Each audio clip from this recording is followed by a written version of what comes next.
Okay guys, na tagahiwa. To the rescue.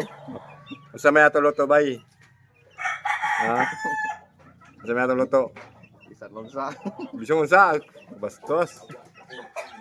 Kuan daw, gata ang mabirada karon. Tapos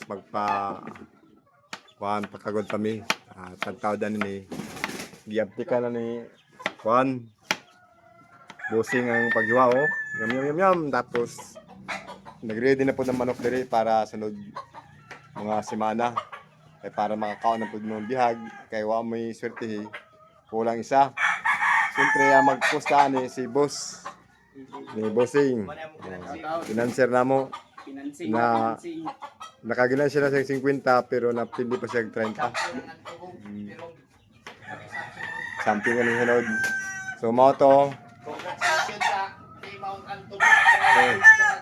Oy, congrats ka no, bossing.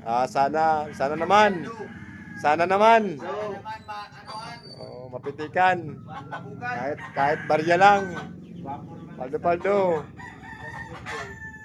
So karon magluto pa ang among bossing. Basta to, pinakagwapo na. Labas. Oh no. Ayun ang gwapo boss. Ayan ang gwapo cute ra.